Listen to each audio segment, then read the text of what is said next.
ناظرین، تہران میں طاقت کے ایوان کے اندر خاموشی ہے، لیکن باہر پوری دنیا کی نظریں ایران کے نئے سپریم لیڈر پر ٹکی ہوئی ہیں۔ ایک طرف اسرائیل کی کھلی دھمکیاں اور دوسری طرف امریکہ کے اعتراضات، اور اسی دوران چین نے میدان میں آ کر ایک ایسا بیان دے دیا ہے جس نے عالمی سیاست میں ہلچل مچا دی۔ میں عرفان رینا اور آپ دیکھ رہے ہیں نیوز 18 کا ڈیجیٹل پلیٹ فارم۔ ناظرین، مشرق وسطیٰ میں جاری شدید کشیدگی کے دوران ایران میں قیادت کی تبدیلی نے ایک نیا سیاسی طوفان کھڑا کر دیا ہے۔ ایران کے نئے سپریم لیڈر کے طور پر مجتبیٰ خامنائی کا نام سامنے آنے کے بعد عالمی طاقتوں کے رد عمل نے اس معاملے کو مزید حساس بنا دیا ہے۔ جب سے مجتبیٰ خامنائی ایران کے سپریم لیڈر بنے ہیں، پوری دنیا میں اس وقت ہلچل مچی ہوئی ہے، خاص طور پر اسرائیل اور امریکہ میں۔ اب اس پر بھی رد عمل آنا شروع ہو چکا ہے۔ خاص طور پر اسرائیل اور امریکہ کی جانب سے سخت بیانات نے صورتحال کو مزید کشیدہ بنا دیا ہے۔ اب 4 مارچ کو جب ایران کے طاقتور مذہبی و سیاسی حلقوں میں مجتبیٰ خامنائی کا نام جانشینی کے طور پر سامنے آیا تو واشنگٹن اور تل ابیب نے فوری رد عمل ظاہر کیا ہے۔ امریکہ کے صدر ڈونلڈ ٹرمپ نے نہ صرف اس فیصلے پر اعتراض کیا ہے بلکہ یہ تک کہہ دیا کہ ایران کے اگلے سپریم لیڈر جو ہیں ان کے انتخاب میں امریکہ کا بھی کردار ہونا چاہیے۔ مان نہ مان تو میرا مہمان، یعنی کہ امریکہ ہر ملک میں اپنی مداخلت چاہتا ہے۔ خاص طور پر ڈونلڈ ٹرمپ، چاہے وہ امریکہ کی بات کریں، لبنان کی بات کریں، وینزویلا کی بات کریں، گرین لینڈ کی بات کریں، کینیڈا کی بات کریں، یہ 4 ممالک جو میں نے آپ کو 3-4 ممالک گن کر بتائے ہیں، ہر جگہ ٹرمپ نے اپنی بونگی ماری ہے یا پھر جنگ مسلط کرنے کا ان پر اندیا دے دیا ہے، اور جس میں ایران پر انہوں نے جنگ مسلط کر دی ہے، جس کا خمیازہ اب مڈل ایسٹ بھی بھگت رہا ہے، امریکہ خود بھی بھگت رہا ہے اور ساتھ میں اسرائیل بھی بھگت رہا ہے۔ اب یہ جنگ پھیلتی ہوئی، چاہے عراق کی بات کریں، سیریا کی بات کریں، ہم جارڈن کی بات کریں یا متحدہ عرب امارات کی بات کریں، سب جگہ اب بارود کی بو جو ہے وہ سمیل جو ہے وہ ہر جگہ پھیل چکی ہے۔ اب سنیں انہوں نے کیا کہا ہے۔ انہوں نے مجتبیٰ خامنائی کو ایک کمزور اور ہلکے وزن کا امیدوار قرار دیتے ہوئے ان کی قیادت کو مسترد کر دیا ہے۔ یعنی کہ امریکہ اب طے کر رہا ہے کہ کس ملک کے اندر کس کی قیادت ہوگی۔ اگر وہ امریکہ کے مفاد میں ہے تو صحیح ہے، اگر وہ امریکہ کے مفاد میں نہیں ہے، امریکہ کے حق میں نہیں ہے، تو اس قیادت کو جو ہے امریکہ مسترد کر دے رہا ہے۔ اس کے ساتھ ہی اسرائیل کی جانب سے اور بھی سخت پیغام سامنے آیا ہے۔ اسرائیل کی جو موساد ہے اس نے ایک بات تو واضح ہے کہ انہوں نے جب بھی جو بھی کچھ کہا انہوں نے وہ کر کے دکھایا، کیونکہ ان کی انٹیلیجنس جو ہے ان کے پاس بے شمار پیسہ ہے، اور انٹیلیجنس سکسیسفل تبھی ہوتی ہے جب اس کے پاس میں بہت زیادہ پیسہ ہوتا ہے، کیونکہ پیسے کی بنیاد پر کسی کو بھی خریدا جا سکتا ہے۔ بڑے بڑے سورما جو ہیں وہ پیسے کے آگے آج جھک جاتے ہیں۔ خاص طور پر ایران کی بات کریں تو وہاں پر اندر غداروں کی کمی نہیں ہے۔ اتنے غدار بیٹھے ہیں جنہوں نے exact pin point location share کی اسرائیل کی موساد کے ساتھ، وہاں پر ان کے کوآرڈینیٹس دیے۔ جب بھی آپ کسی بڑے لیڈر کو یا بڑی سیاسی شخصیت کو حملے میں مرتے دیکھو گے تو اس میں آپ یہ سمجھ لینا کہ ایران کے اندر سے یہ کوآرڈینیٹس، یہ پن پوائنٹ لوکیشنز جو ہیں وہ موساد کے ساتھ شیئر کی گئی، یعنی کہ موساد اس وقت ایران کے اندر موجود ہے ایرانیوں کی شکل میں۔ اس لیے وہ آئی آر جی سی سے بہت زیادہ چڑھتے ہیں، جو آیت اللہ علی خامنائی نے جس کی تشکیل دی اور آئی آر جی سی بنائی انہوں نے۔ تو یہ جو آئی آر جی سی ہے یہ پورا کنٹرول رکھتی ہے ایران پہ۔ ایران کی جتنی بھی قیادت ہے وہ ہمیشہ اسرائیل کے نشانے پر رہی ہے۔ اس کے باوجود ایران کے اندر اس وقت لوگ جو ہیں وہ آیت اللہ علی خامنائی کی شہادت کے بعد اب مجتبیٰ خامنائی کے ساتھ کھڑے ہو چکے ہیں۔ اسرائیل کی فوج نے سوشل میڈیا پر فارسی زبان میں ایک پیغام جاری کیا ہے اور خبردار کیا ہے کہ وہ آیت اللہ خامنائی کے جانشین کو بھی نشانہ بنانے سے نہیں ہچکچائے گی۔ یعنی اس بیان میں کہا گیا کہ اگر ایران کی قیادت دوبارہ طاقت حاصل کرنے کی کوشش کرتی ہے تو اس کے نتائج سنگین ہوں گے۔ اسرائیلی دفاعی فورسز نے یہاں تک کہا، IDF جسے کہتے ہیں، انہوں نے کہا کہ وہ اس عمل میں شامل کسی بھی شخص کو ہدف بنا سکتے ہیں۔ لیکن اسی دوران چین نے اس معاملے میں واضح اور دو ٹوک موقف اختیار کر لیا ہے، یعنی کہ دائرہ اب بڑھ گیا۔ اب پہلے رشیا آیا، اب جب مجتبیٰ خامنائی کو دھمکی دی گئی کہ ہم اسے بھی ٹارگٹ کریں گے، تو اب چائنا بھی میدان میں کود پڑا ہے۔ چائنا کی وزارت خارجہ کے ترجمان گوا جیاکون نے پریس کانفرنس میں کہا کہ ایران کے سپریم لیڈر کا انتخاب مکمل طور پر ایران کا داخلی معاملہ ہے،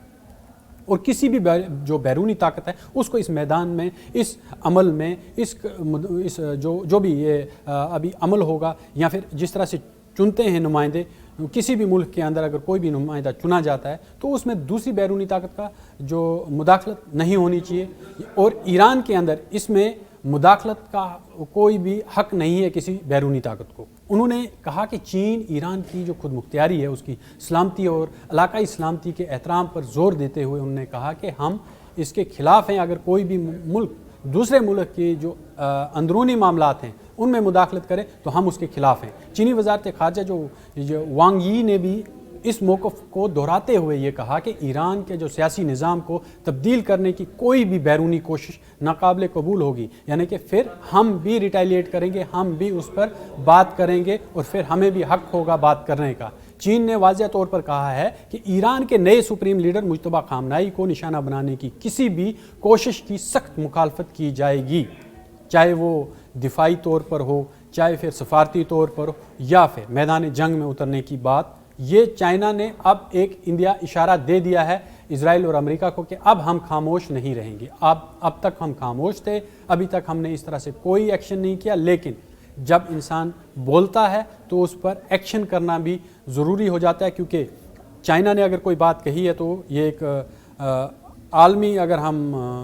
اس کی عالمی طور پر، عالمی سطح پر اس کی گنجائش دیکھیں تو اگر کوئی اتنا بڑا ملک ایسی بات کہتا ہے تو پھر اسے عمل پیرا ہونا پڑتا ہے اس بات پر، یعنی کہ لفظی جو ہے وہ جنگ جو ہے وہ یہاں پر نہیں چلتی ہے، لیکن آپ کو مکمل طور پر میدان میں اترنا پڑتا ہے۔ ادھر ایران کے حکام نے بھی امریکہ اور اسرائیل کے جو بیانات ہیں ان کو سختی سے مسترد کر دیا ہے۔ تہران کا کہنا ہے کہ ایران کی قیادت کے انتخاب میں کسی بیرونی ملک کا کوئی کردار نہیں ہو سکتا، اور یہ فیصلہ جو ہے وہ صرف ایرانی آئینی اور مذہبی اداروں کے تحت کیا جاتا ہے۔ یوں ایران کے نئے سپریم لیڈر کے اعلان نہ صرف تہران ہی نہیں بلکہ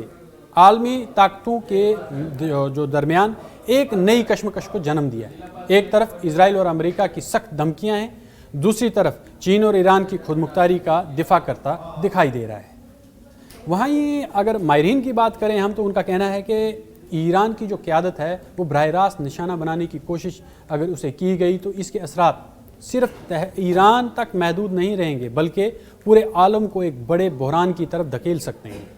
ایسے میں یہ سوال مزید اہم ہو جاتا ہے کہ کیا عالمی طاقتیں اس بحران کو سفارتی طریقے سے سنبھال سکیں گی، یا پھر کشیدگی کا جو ایک اور جو بڑا جو ہے تصادم جو ہے، یا کشیدگی کی ایک اور بڑے تصادم کی شکل یہ پورا معاملہ اختیار کر لے گا، جس طرح سے یہ جو جنگ خطے میں پھیل رہی ہے۔ یہ تقریباً اس وقت اگر ہم کہیں تو مڈل ایسٹ تو پورا اس کی گرفت میں ہے، ساتھ میں اب یورپ بھی جو ہے وہ بھی اس میں شامل ہو گیا ہے۔ یورپ کی جو رسد ہے، تیل کی رسد ہے، وہ بھی مکمل طور پر بند ہو گئی ہے۔ لگاتار جو ہے تیل وہ اس کی جو قیمتیں ہیں وہ آسمان چھو رہی ہیں۔ $100 کے قریب اس وقت ایک تیل کا پر فی بیرل جو ہے وہ پہنچ گیا ہے۔ تو عالمی جو معاشی منڈیاں یا توانائی کی منڈیاں ہیں وہاں پر ایک بحران پیدا ہو گیا ہے، خاص طور پر یورپ کے اندر جو ہے گیس کی جو ہے وہ کافی بڑی دقت پیدا ہو گئی ہے۔ حالانکہ ابھی ہم رشیا کی بات کریں تو رشیا سے جو تیل کا جو ایکسپورٹ ہے اس کی بڑھنے کا اندیشہ ہے کہ وہ ایکسپورٹ کرے گا ان ممالک کو جو لوگ کل تک یہاں سے ان سے تیل نہیں مانگتے تھے، یا تیل اس سے ان کی رسد جو امریکہ نے پابندی لگا کے رکھی تھی، لیکن اب مجبور ہے امریکہ بھی، کیونکہ تیل کہیں نہ کہیں سے ان ممالک کو بھی خریدنا ہے، تو وہ مجبور ہے کہ اپنے گھٹنوں پر آئیں گے اور رشیا کی طرف اب وہ دیکھیں گے۔ جہاں وہیں تک چین کی بات کریں تو کئی ابنائے ہرمز سے جو ہے ان کے کچھ ٹینکرز کو اجازت دی جا رہی ہے، لیکن اب جو چین ہے وہ بھی اب اپنا روٹ ڈائیورٹ کر رہا ہے، وہ کوشش کر رہا ہے کہ ایران کی فضائی حدود کو کم استعمال کرے، ایران کی جو سی روٹ ہے اسے کم استعمال کرے، کیونکہ جنگ میں کبھی بھی کوئی بھی میزائل جو ہے وہ آپ کے اس بڑے ٹینکرز کو ہٹ کر سکتا ہے، بڑی ویسلز کو ہٹ کر سکتا ہے، جس سے